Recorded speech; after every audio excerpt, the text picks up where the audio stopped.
మీరు యాక్చువల్గా మొత్తం అంతా అయిపోయిన తర్వాత కదా సాయి గారికి చూపెట్టారు, లైక్ పోస్ట్ రఫ్ ఎడిట్ అయిన తర్వాత బిఫోర్ ఆర్ఆర్ కూడా ఉంది, రఫ్ ఆర్ఆర్ కొంచెం ఆర్ఆర్.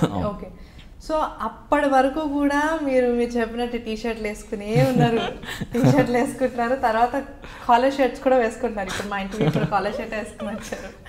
సో ఆ ఒక్కసారి సాయి గారి దగ్గరికి వెళ్ళింది సినిమా అనగానే ఆ టెన్షన్ మొత్తం రిలీఫ్ అయిపోయిందా కంప్లీట్గా? ఒక్కసారి ఆయన ఎప్పుడైతే తీసుకుంటున్నాను అందు నేను అన్నాడు, అయిపోయింది. ఇక్కడి నుంచి అంటే ఆయన చెప్పిన మాట తర్వాత అదే ఆనంద బాష్పాలు అవి ఏడుపు అంటారు కదా, ఆయన చెప్తూనే ఉన్నాడు, నా కళ్ళల్లో నీళ్ళు వస్తున్నాయి. నేను సమాధానం చెప్పలేకపోతున్నాను. ఆయన అన్నాడు, నేను బయటకు వచ్చేసాను. బయటకు వచ్చి 5 నిమిషాల తర్వాత వెళ్ళాను. అలా అక్కడికి వెళ్ళడం ఏంటి అసలు, అక్కడికి ఆయన తీసుకొని రిలీజ్ చేయడం ఏంటి అంటే, ఈ సినిమాని ఆయన పెద్ద సినిమాలు చేస్తున్నారు, అలాంటి వ్యక్తి ఒక చిన్న సినిమాని ఎంకరేజ్ చేసి తీసుకోవడం అనేది అసలు ఎపిక్ అండి లైఫ్లో. సో దీన్ని బట్టి ఒక స్టేట్మెంట్ ఉంటుంది బేసిక్గా, when your intentions are super strong universe will help you out. So మీరు అనుకున్నారు ఈ కథ సాయి గారి దగ్గరికి వెళ్ళాలని, అటు తిప్పి ఆయన దగ్గరికే వెళ్ళింది. ఏదైతే మనం స్ట్రాంగ్గా బిలీవ్ చేస్తామో, అంటే మనం స్ట్రాంగ్గా నమ్మితే ఈ పంచభూతాలు మొత్తం దాన్ని కలపడానికి ట్రై చేస్తాయంటారు, నమ్మింది నిజం చేయడానికి ట్రై చేస్తాయంటారు. అలా జరిగింది నాకు సాయి గారితో. ఈ సినిమాకి ఇంకొకటి ప్లస్ కూడా, విజయ్ సాంగ్స్ చాలా కొత్తగా ఉన్నాయి, చాలా ఫ్రెష్గా ఉన్నాయి. ఆ సినిమాని కంప్లీట్గా మీ విజువల్స్ ద్వారా ఎంత కొత్తగా కనిపిస్తున్నాయో దానికి యాడెడ్ ఫ్లేవర్ విజయ్ సాంగ్స్ కానీ ఆర్ఆర్ కానీ, అంటే ఇక్కడ దాకా టీజర్ థియేట్రికల్ ట్రైలర్లో ఇచ్చిన కూడా ఆర్ఆర్ చాలా కొత్తగా ఉంది. సో ఇదేంటి అంటే అంత మీరు అనుకున్న స్క్రిప్ట్కి యాప్ట్గా తీసుకురాగలగడానికి ఒక మాటలో చెప్పాలంటే భార్యాభర్తల్లా ఉంటామండి. అదే మాటలో చెప్పాలంటే అంటే చాలా కంఫర్ట్ తను ఫస్ట్ ఆఫ్ ఆల్ నాకు.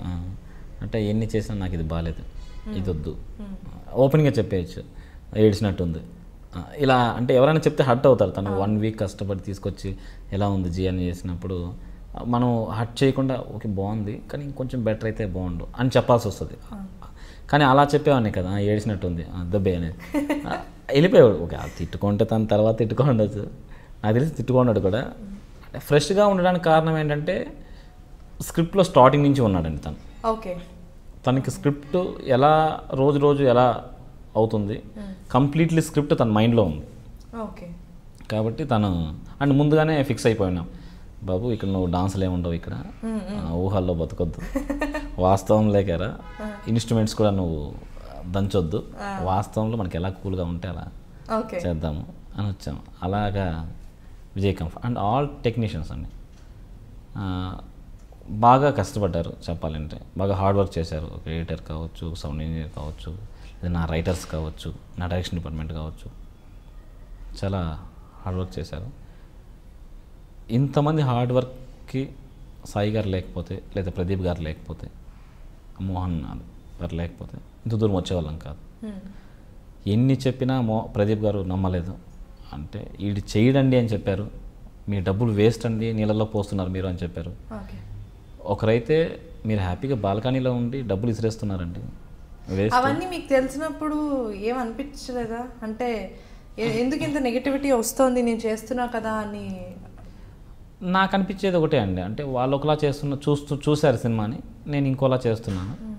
అంటే ఎవరు ఎంతమంది నన్ను అంటున్నా నాకు ఒక స్ట్రాంగ్గా నేను నమ్మేది ఏంటంటే నేను కరెక్ట్గా చేస్తున్నాను, నేను కరెక్ట్ దారిలోనే వెళ్తున్నాను. ఎంతమంది అని చెప్పినా నేను నమ్మను.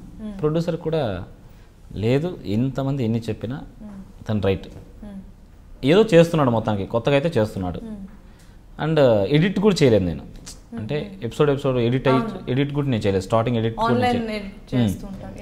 ఆన్లైన్ ఎడిట్ చేయలేదు. అండ్ ఒక షెడ్యూల్ అయిపోయిన తర్వాత ఈ షెడ్యూల్ ఎడిట్ చేసి కూడా నేను చూపించలేదు. ఒకే మాట చెప్పాను, నన్ను నమ్మండి సార్, నమ్మేసేయండి, కొంచెం నమ్మి ఇలా నమ్మొద్దు అని నేను స్టార్టింగ్ తనకు చెప్పింది ఏంటంటే, సార్ అవకాశం ఇచ్చారు హ్యాపీ, అవకాశం కంటే గొప్పది ఇంకోటి ఉంటుందండి ఫ్రీడమ్. అది ఇస్తేనే మీ సినిమా వస్తుంది. ఈ సినిమా హిట్ ఫట్ అది నేను మీకు చెప్పలేను, ఎందుకంటే నా పని సినిమా చేసేంతవరకే. అది నడిపించుకుంటారో అది మీ ఇష్టం. నేనైతే మంచి సినిమా చేస్తాను, డెఫినెట్గా అది నమ్మండి, ఫ్రీడమ్ ఇవ్వండి. తను అలాగే ఫ్రీడమ్ ఇచ్చాడు. మొన్న రీసెంట్గా రీషూట్ చేసాం, సాయి గారు కొంచెం ఇంకా కొంచెం రిచ్గా కొంచెం చేయించారు. సేమ్ సాయి గారు అదే ఫ్రీడమ్, సెట్లోకి కూడా రాలేదు. ఎందుకు చేసేసుకుంటారు కదా, తన క్లారిటీకి తెలుసు కదా, ఇంకెందుకు వెళ్ళి షూట్ చేసిన తర్వాత ఎడిట్ బాగుంది, ఇంకెందుకు వేరే బాగుంది తీసేయి, బాగుంది తీసేయి, బాగుంది తప్పితే ఎక్కడ కూడా ఆయన ఇన్వాల్వ్ అవ్వలేదు. ఫ్రీడమ్ ఉంటుందండి వీళ్ళిద్దరి దగ్గర, చాలా ఫ్రీడమ్ ఉంటుంది.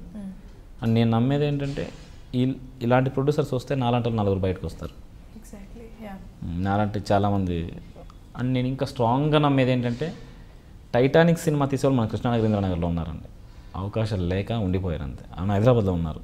గొప్ప హాలీవుడ్ మూవీస్ చేసేంత బ్రెయిన్లు మన దగ్గర ఉన్నాయి, కాకపోతే అవకాశం లేదు. అన్నిటికంటే గొప్పది అవకాశం. ఇలాంటి ప్రొడ్యూసర్స్ రావడం వల్ల అలాంటి 4 వస్తారు బయటికి.